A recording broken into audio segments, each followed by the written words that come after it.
What's up? And today is the day na papa maintenance na tayo ng ating suspensions. On the way tayo ngayon sa Pops Shock Attack Baliwag branch, and doon tayo magpapagawa. So ang papagawa natin is front and rear shock, saka yung ball race natin. Ayan. Papagawa natin kasi nung bumiyahe tayo ng Pagudpod is minsan pagka nalulubak tayo ng hindi naman, well, medyo malalim pero hindi ganun kalalim, is medyo nagbo-bottom out na yung suspension natin sa harap. And since magpapaayos na rin tayo ng shock, isasabay ko na rin yung rear, yung likod. And also prior dun pa sa biyahe is may tama na yung ball race natin, may kanal na siya sa gitna. So ayun, sabay-sabay na ball race replacement. Ang ipapalit natin is Phyto M Series Max. Yun yung pinaka-latest nila. 3 years na rin naman. So I think it's already due. Medyo may kabigatan pa tayo. 100 kilos tayo eh. So lagi pa tayong may angkas. So yeah, we're already on our way to Pops Shock Attack. Dito lang yan sa may Tangos, Baliwag.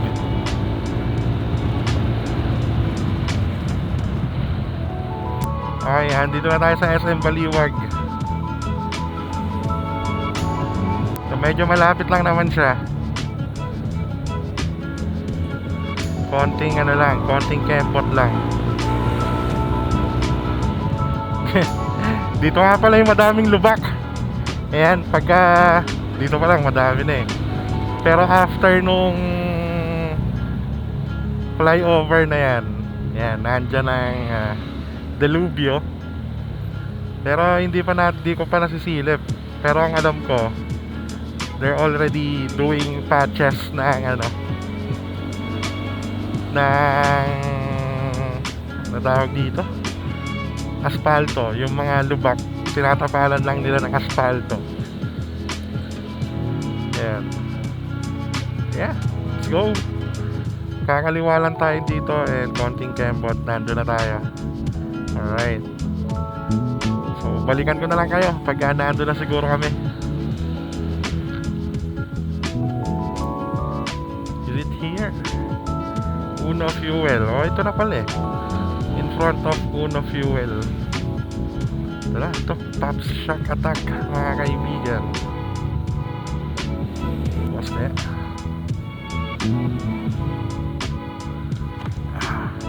Ito na. Open kayo, boss. Magkano, palit ng ball race? Tuto. Yung front and rear shock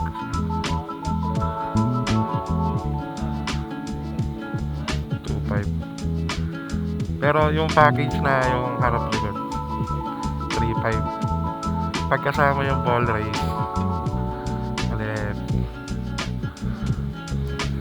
Ayan, tutok. Pero sabi, tanong ko dito eh, 5.7. Ba't sabi dito 1.8 lang yung Wala na po kasi yung mesa na sa parang pa. Kasi may dala akong ball race eh. Oh, order ako.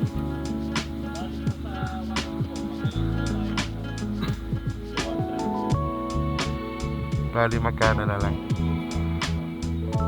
Okay. Bali magkano lahat?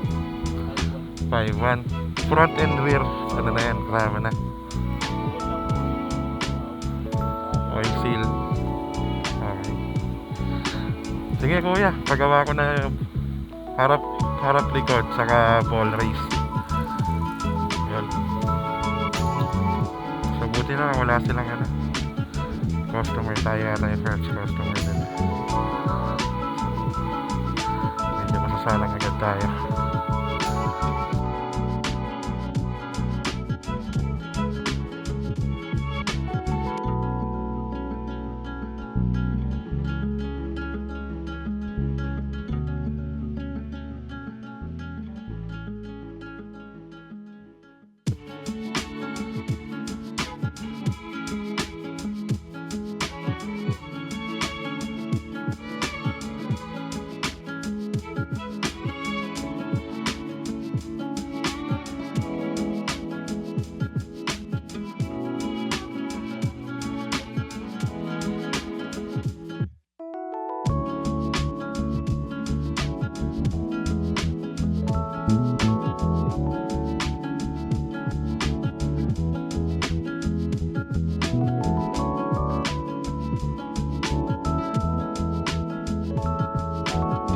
Alright, so yun, galing na tayo sa Pops Shock Attack. Tapos na palitan yung ball race, tapos na palitan, tapos na i-tuning yung front and rear suspension natin. And ngayon, punta tayo kila Kaworkski. Papacheck ko lang yung wirings natin kasi yung mga accessories natin, yung loud horn, yung auxiliary lights natin, nawala. Yun pala, pumutok yung fuse. Naputokan ng fuse. So ipapacheck natin kila Kaworkski. Siguro kasi baka daw dun sa habang inaano yung ball race natagtag.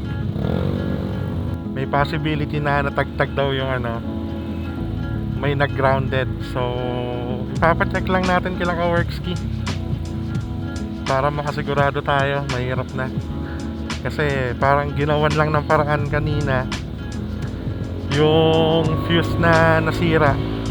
Ewan ko kung ano ginawa nila, plinahis-plahis nila para gumana. So para sigurado, papalitan natin ang fuse kila Kaworkski and papacheck na rin natin kung ano nangyari, ba't nagkaganon.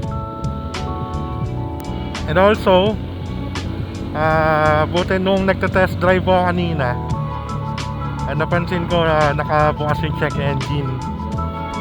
So may possibility na dahil dun sa fuse kanina na nag-short. Well, hindi natin malalaman, kaya ipapacheck natin kila Kaworkski. Pero in terms of suspension, okay naman, nawala yung tagtag and all.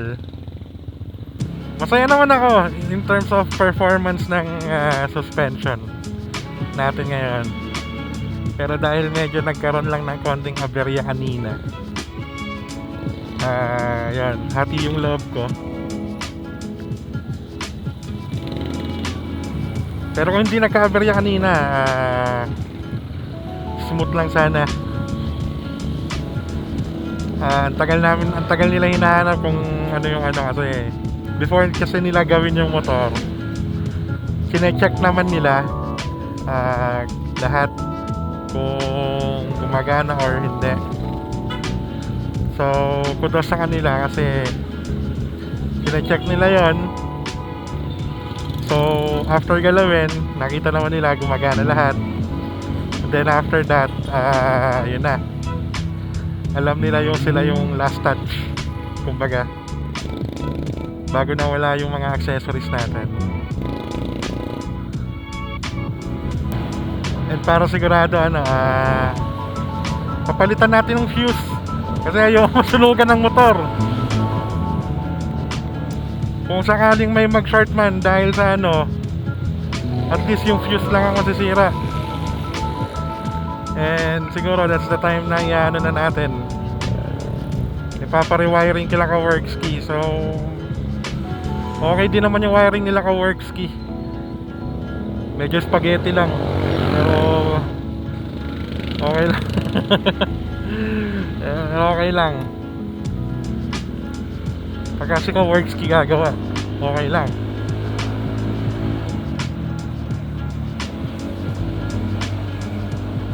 So smooth sana. Kaso nagka-aberya. So nagkaroon tuloy tayo ng side trip. Kailangan work ski. Kahit kagagaling lang natin kahapon. So sana yun lang. Kasi kung natagtag yun, eh paano pa kaya dahil tinatanggal nila yung ball race. Kasi ang lakas nung impact tool nila, ano eh, impact tool nila eh. Paano pa kaya pagka bumabiyahe tayo sa matagtag, di ba? Ganun ulit, masisira ulit. So gusto ko i-double check para makasigurado tayo. Nag-check engine pa kanina yung motor natin. Nireset lang nila doon sa Pops Chakata kasi baka nga lang daw doon sa pagkakaputok ng fuse kanina.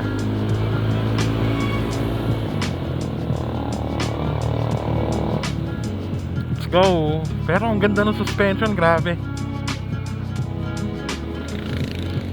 Nawala talaga yung tagtag. Pwede na ulit. Problema ko na lang yung ilaw or yung accessories natin. Mahirap na, baka tamaan yung ECU natin. Hindi ko alam. Hindi naman ako marunong sa motor.